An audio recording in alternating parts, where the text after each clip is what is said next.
Hello प्यारे बच्चों, बहुत बहुत स्वागत अपने YouTube channel common with Sanjeev sir में। और आज हम लोग अर्थशास्त्र की शुरुआत करते हैं। कक्षा 11 में जो अर्थशास्त्र है उसका पूरा सिलेबस तो हम इससे पहले वाले क्लास में बता चुके हैं। आज हम चैप्टर नंबर 1 स्टार्ट करते हैं, जो कि आपके लिए बहुत ही ज्यादा इंपॉर्टेंट है, क्योंकि चैप्टर 1 जिस बच्चे के समझ में आ गया तो समझ लो कि आगे का पूरा उसके समझ में आएगा। और एक चीज बताएं, चैप्टर 1 बहुत छोटा सा चैप्टर है, बस इस चैप्टर में है कि अर्थशास्त्र की प्राचीन एवं नवीन परिभाषाएं, और इस चैप्टर के बारे में किताबों में बहुत कम दिया हुआ है। ओके, आपको और ज्यादा समझने की जरूरत है इस चैप्टर के लिए। तो आइए हम जैसा समझाते हैं सब वैसे ही आप समझने का पूरा प्रयास करेंगे। देखो भाई, सबसे पहले हम बात करते हैं, इस चैप्टर का नाम रखा गया है कि अर्थशास्त्र की प्राचीन एवं नवीन परिभाषाएं। तो परिभाषा पर पहुंचने से पहले सबसे पहले हम बात करते हैं अर्थशास्त्र का अर्थ, यानी इसका मतलब क्या है, मीनिंग ऑफ इकोनॉमिक्स, यानी क्या है मतलब किसका, इकोनॉमिक्स का। तो हम इसके बारे में थोड़ा सा आपके लिए समझाते हैं। देखो, यहां पर जब अर्थशास्त्र की बात आती है तो अर्थशास्त्र दो शब्दों से मिलकर के बना है, अर्थ प्लस शास्त्र। अर्थ माने होता है धन का, और शास्त्र माने होता है एक ऐसा विषय जिसमें विस्तार से उसका वर्णन हो। जैसे कहते नहीं कि भाई हमारे वेदों में, शास्त्रों में इस चीज का पूरा वर्णन है, तो कहने का मतलब यहां पर अर्थशास्त्र में क्या है, अर्थशास्त्र एक ऐसा सब्जेक्ट है, एक ऐसा विषय है, एक ऐसा पूरा संग्रह है जिसमें धन के संबंध में विस्तार पूर्वक बताया गया है कि धन क्या है, ये कैसे पैदा होता है, कौन पैदा करता है, इसका मकसद क्या है, इसकी आवश्यकता क्यों होती है। इन समस्त बातों का जिस सब्जेक्ट में विस्तार से वर्णन किया गया हो वह कहलाता है अर्थशास्त्र। जैसा आपने सुना है वैसा ही आपको पेपर में लिखना भी है। आप ये सोचो कि कहीं और से लिख करके लाएंगे, कहीं और से शब्द चुन करके लाएंगे, ऐसा कुछ नहीं है। जैसा सुन रहे हो वैसा ही लिखना है। कॉपी पेन में आपका ऐसा संबंध होना चाहिए कि जब तक कॉपी में लंबा सा मतलब लिख ना लो, एक बड़ा जो टॉपिक है वो लिखते रहे टू द पॉइंट, और इसके बाद में फिर हेडिंग बाय आगे बढ़ा जाता है, तब जाकर के जो आपकी परसेंटेज है, आपकी मार्किंग है, वो अच्छी ग्रो होती है। तो अर्थशास्त्र को पुराने समय में ही धन का विज्ञान माना जाता था, या धन का अध्ययन क्षेत्र माना जाता था, और आज भी माना जाता है। ऐसा थोड़ी नहीं कि आज कुछ और है, लेकिन पुराने समय में जो परिभाषाएं थी वो छोटी थी, इसीलिए तो बदला गया। एक चीज तो यहां से कंफर्म है, क्या है, अर्थशास्त्र की प्राचीन एवं नवीन परिभाषाएं। प्राचीन में का मतलब पुराने समय वाली, और नवीन का मतलब आधुनिक यानी आजकल वाली। तो एक बात तो कंफर्म है कि अर्थशास्त्र को प्राचीन समय में कुछ और माना जाता था और आज के समय में कुछ और माना जाता है। ओके, तो इनकी परिभाषाओं के साथ साथ में आपको सबसे ज्यादा ध्यान देना है कि अर्थशास्त्र का सीधा संबंध मानवीय क्रियाओं से है। किससे है, मानवीय क्रियाओं से। ठीक है, ये मानवीय क्रियाएं क्या होती हैं, यानी धन का अध्ययन जिसके लिए हम कर रहे हैं, धन जो उत्पादित कर रहा है, धन का जो सदुपयोग कर रहा है, धन के लिए जो खर्च कर रहा है, वो कौन है, मानव है। तो मानव के द्वारा किए जाने वाले समस्त क्रियाकलापों को हम उसकी कौन सी क्रियाएं कहते हैं, मानवीय क्रियाएं कहते हैं। ये हम अगली वीडियो में आपके लिए आज ही बता देंगे। इस क्लास के ठीक बाद दूसरा वाला क्लास हम देंगे, लेकिन इसमें केवल हम परिभाषाओं की बात करेंगे यहां पर। ठीक है, ये मानवीय क्रियाएं हैं, और अर्थशास्त्र के उद्देश्य या क्षेत्र, ये जरूर आप लोग समझ लेना, और ये समझने के बाद में तब आपके समझ में बहुत अच्छे से ये सब्जेक्ट आएगा। अब अर्थशास्त्र की अगर परिभाषाओं में जाएंगे तो इनके बीच में कई मतभेद हैं। यानी प्राचीन समय में जो अर्थशास्त्री थे उन्होंने अर्थशास्त्र को कुछ और माना, आज के जो अर्थशास्त्री हैं उन्होंने अर्थशास्त्र को कुछ और माना है। इनको अच्छे से स्पष्ट करने के लिए एक डायग्राम बनाते हैं, जिसके माध्यम से हम आपके लिए स्पष्ट रूप से इसको समझा पाते हैं। यानी जो पूछ रहा है अर्थशास्त्र का अर्थ एवं परिभाषा, तो अर्थ तो आप समझ गए, यानी ऐसा विषय जिसमें धन का अध्ययन होता है उसे हम अर्थशास्त्र कहते हैं। अब हम बात करते हैं अर्थशास्त्र की परिभाषाएं। ओके, और जैसा कि हमने नहीं बोला है, इस चैप्टर ने बोला है कि नंबर इधर और इधर, ठीक है। यानी प्राचीन, कौन सी? प्राचीन परिभाषाएं, किसकी? अर्थशास्त्र की। एक शब्द यहां पर अर्थ और शास्त्र, अर्थशास्त्र की नवीन परिभाषाएं, की नवीन परिभाषाएं। अब इसमें भी बहुत ज्यादा ध्यान दिया गया है, नवीन परिभाषाओं को अथवा करके पेपर में आ जाता है, विकास केंद्रित परिभाषाएं बोला गया है। क्या? विकास केंद्रित परिभाषाएं अथवा अर्थशास्त्र की आधुनिक परिभाषाएं, आधुनिक परिभाषा। और बहुत सरल है, इसमें 3-4 चीजों का ध्यान रख लेना। इन सब में किसका? एक, चलिए पहला, दूसरा, तीसरा। पहले में आर्थिक विकास की चर्चा की गई है, दूसरा रोजगार के अवसर, और जो तीसरी बात इसमें शामिल की गई है, आर्थिक विकास हो गया, रोजगार हो गया, उत्पादन वृद्धि।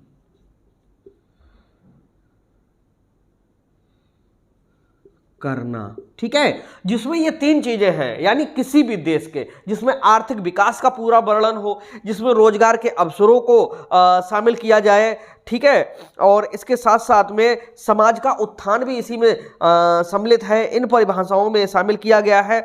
और उत्पादन में वृद्धि करना, चौथे नंबर पर राष्ट्रीय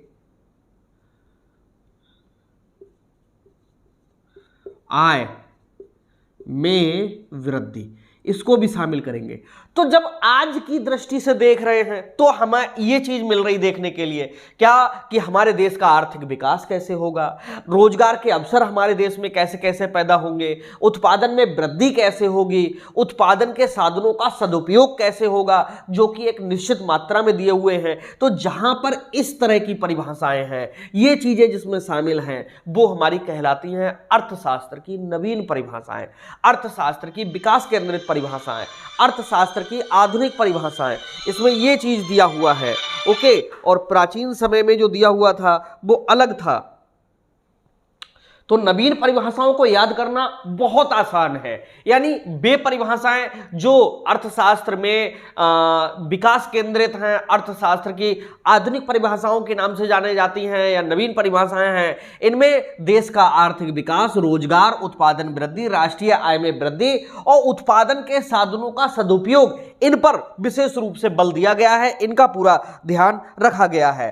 अब प्राचीन परिभाषाओं में आ जाएंगे तो क्या क्या आएंगी? सबसे पहले नंबर पे हैं धन संबंधी परिभाषाएं, यानी इनमें को देखो बेटा याद करना बहुत मुश्किल होगा, इनको ऐसे याद नहीं किया जाता है, इनकी 2-1 परिभाषाएं याद कर लेनी है आपके लिए, ठीक है। जिसमें मार्शल महोदय हैं, उन्होंने इसमें खूब ध्यान दिया है, कीन्स ने ध्यान दिया है, ठीक है। तो ये है धन संबंधी। और प्राचीन मत था इनमें, प्राचीन मत का मतलब पुराने विचार थे किसके? एडम स्मिथ जी के, ठीक है। इतना याद आपके लिए रखना है, यानी एडम स्मिथ जो थे उन्होंने कहा था कि जो अर्थशास्त्र है उसमें कुछ और है ही नहीं, उसमें केवल और केवल धन का पूरा अध्ययन किया जाता है, यानी धन संबंधी बातों का अध्ययन किया जाता है। लेकिन इनकी बात को नकार दिया दूसरे नंबर पे किसने? मार्शल ने। उन्होंने कहा कि अर्थशास्त्र में कल्याण, मानवीय कल्याण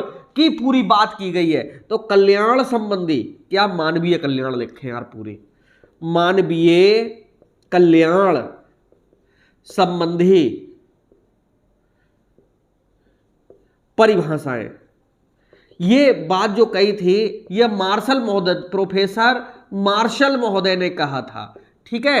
ये प्रोफेसर एडम स्मिथ थे, बस इतना ध्यान रख लो कि प्रोफेसर जो एडम स्मिथ थे प्राचीन मत के थे, उन्होंने धन संबंधी परिभाषाएं दी। मानवीय कल्याण संबंधी परिभाषाओं को प्रोफेसर मार्शल ने सबसे ज्यादा महत्व दिया, यानी इनके अनुसार मार्शल की जो परिभाषाएं हैं वो पहली बात तो सरल थी और स्पष्ट थी। उनमें मानवीय कल्याण की बात कही गई थी। उन्होंने कहा था कि जो धन है वो मनुष्य के लिए है, मनुष्य धन के लिए नहीं है। कहने का मतलब है कि अगर मनुष्य नहीं होगा तो धन फालतू का है, यानी उसका कोई औचित्य नहीं है, और मनुष्य है तो वही धन का क्या करेगा, सही से इस्तेमाल कर पाएगा। ठीक है, और इसके बाद में तीसरे नंबर पे आए रॉबिन्सन महोदय। उन्होंने कहा कि अर्थशास्त्र में सीमित साधनों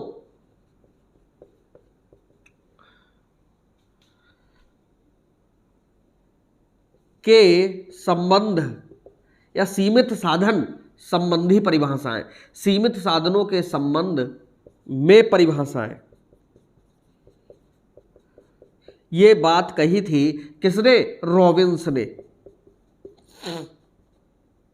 ये रॉबिन्स ने कही थी। उन्होंने कहा कि अर्थशास्त्र में धन क्या चीज है, धन वो सारी चीजें हैं जो प्रकृति द्वारा प्रदत्त हैं और सीमित मात्रा में है, जैसे सोना है, चांदी है, हीरा है, जवाहरात है। ये सब चीजें इतनी मूल्यवान हम लोगों को क्यों लगती हैं, क्योंकि ये सीमित मात्रा में है, इनमें गुण हैं और ये कहीं ना कहीं मनुष्य के लिए उपयोगी है। कहीं ना कहीं पर जो मनुष्य है इनके लिए उपयोग तो करता है। तो इसके लिए उन्होंने बताया कि सीमित साधन जितने भी हैं उनके बारे में विस्तार पूर्वक अध्ययन अर्थशास्त्र में किया गया है। ठीक है, तो यहां सीमित साधनों संबंधी थी। और इसके बाद में जो चौथा नंबर था उसमें था आवश्यकता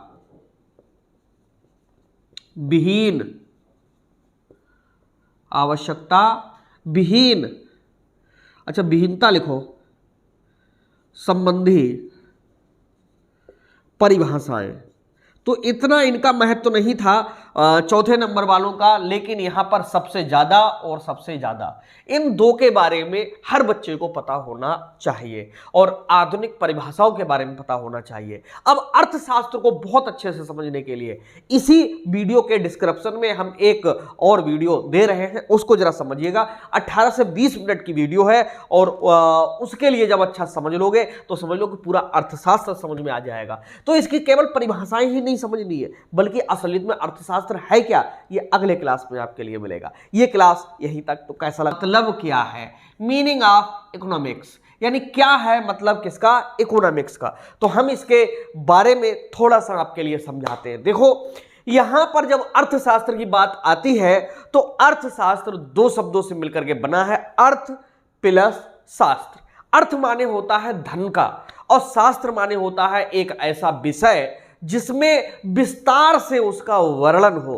जैसे कहते नहीं कि भाई हमारे वेदों में, शास्त्रों में इस चीज का पूरा वर्णन है। तो कहने का मतलब यहां पर अर्थशास्त्र में क्या है, अर्थशास्त्र एक ऐसा सब्जेक्ट है, एक ऐसा विषय है, एक ऐसा पूरा संग्रह है जिसमें धन के संबंध में विस्तार पूर्वक बताया गया है कि धन क्या है, ये कैसे पैदा होता है, कौन पैदा करता है, इसका मकसद क्या है, इसकी आवश्यकता क्यों होती है। इन समस्त बातों का जिस सब्जेक्ट में विस्तार से वर्णन किया गया हो वह कहलाता है अर्थशास्त्र। जैसा आपने सुना है वैसा ही आपको पेपर में लिखना भी है। आप ये सोचो कि कहीं और से लिख करके लाएंगे, कहीं और से शब्द चुन करके लाएंगे, ऐसा कुछ नहीं है। जैसा सुन रहे हो वैसा ही लिखना है। कॉपी पेन में आपका ऐसा संबंध होना चाहिए कि जब तक कॉपी में लंबा सा मतलब लिख ना लो, एक बड़ा जो टॉपिक है वो लिखते रहे टू द पॉइंट, और इसके बाद में फिर हेडिंग वाइज आगे बढ़ा जाता है, तब जाकर के जो आपकी परसेंटेज है, आपकी मार्किंग है, वो अच्छी ग्रो होती है। तो अर्थशास्त्र को पुराने समय में ही धन का विज्ञान माना जाता था या धन का अध्ययन क्षेत्र माना जाता था, और आज भी माना जाता है। ऐसा थोड़ी नहीं कि आज कुछ और है, लेकिन पुराने समय में जो परिभाषाएं थी वो छोटी थी, इसीलिए तो बदला गया। एक चीज तो यहां से कंफर्म है, क्या है, अर्थशास्त्र की प्राचीन एवं नवीन परिभाषाएं। प्राचीन में का मतलब पुराने समय वाली और नवीन का मतलब आधुनिक यानी आजकल वाली। तो एक बात तो कंफर्म है कि अर्थशास्त्र को प्राचीन समय समय में कुछ और माना जाता था और आज के समय में कुछ और माना जाता है। ओके, तो इनकी परिभाषाओं के साथ साथ में आपको सबसे ज्यादा ध्यान देना है कि अर्थशास्त्र का सीधा संबंध मानवीय क्रियाओं से है। किससे है? मानवीय क्रियाओं से। ठीक है, ये मानवीय क्रियाएं क्या होती हैं? यानी धन का अध्ययन जिसके लिए हम कर रहे हैं, धन जो उत्पादित कर रहा है, धन का जो सदुपयोग कर रहा है, धन के लिए जो खर्च कर रहा है, वो कौन है? मानव है। तो मानव के द्वारा किए जाने वाले समस्त क्रियाकलापों को हम उसकी कौन सी क्रियाएं कहते हैं? मानवीय क्रियाएं कहते हैं। ये हम अगली वीडियो में आपके लिए आज ही बता देंगे। इस क्लास के ठीक बाद दूसरा वाला क्लास हम देंगे, लेकिन इसमें केवल हम परिभाषाओं की बात करेंगे यहां पर। ठीक है, ये मानवीय क्रियाएं हैं और अर्थशास्त्र के उद्देश्य या क्षेत्र, ये जरूर आप लोग समझ लेना और ये समझने के बाद में तब आपके समझ में बहुत अच्छे से ये सब्जेक्ट आएगा। अब अर्थशास्त्र की अगर परिभाषाओं में जाएंगे तो इनके बीच में कई मतभेद हैं। यानी प्राचीन समय में जो अर्थशास्त्री थे उन्होंने अर्थशास्त्र को कुछ और माना, आज के जो अर्थशास्त्री हैं उन्होंने अर्थशास्त्र को कुछ और माना है। इनको अच्छे से स्पष्ट करने के लिए एक डायग्राम बनाते हैं जिसके माध्यम से हम आपके लिए स्पष्ट रूप से इसको समझा पाते हैं। यानी जो पूछ रहा है अर्थशास्त्र का अर्थ एवं परिभाषा, तो अर्थ तो आप समझ गए, यानी ऐसा विषय जिसमें धन का अध्ययन होता है उसे हम अर्थशास्त्र कहते हैं। अब हम बात करते हैं अर्थशास्त्र की परिभाषाएं। ओके, और जैसा कि हमने नहीं बोला है, इस चैप्टर ने बोला है कि नंबर इधर और इधर। ठीक है, यानी प्राचीन, कौन सी? प्राचीन परिभाषाएं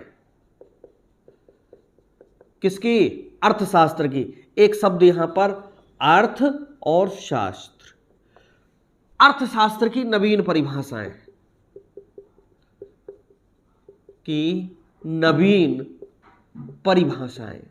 अब इसमें भी बहुत ज्यादा ध्यान दिया गया है। नवीन परिभाषाओं को अथवा करके पेपर में आ जाता है। विकास केंद्रित परिभाषाएं बोला गया है। क्या? विकास केंद्रित परिभाषाएं अथवा अर्थशास्त्र की आधुनिक परिभाषा और बहुत सरल है। इसमें 3-4 चीजों का ध्यान रख लेना। इन सब में किसका? एक, चलिए पहला, दूसरा, तीसरा। पहले में आर्थिक विकास की चर्चा की गई है। दूसरा, रोजगार के अवसर, और जो तीसरी बात इसमें शामिल की गई है, आर्थिक विकास हो गया, रोजगार हो गया, उत्पादन वृद्धि।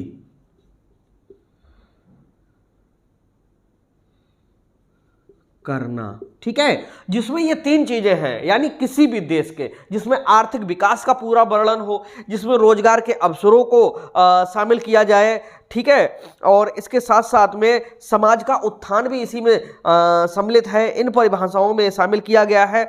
और उत्पादन में वृद्धि करना। चौथे नंबर पर राष्ट्रीय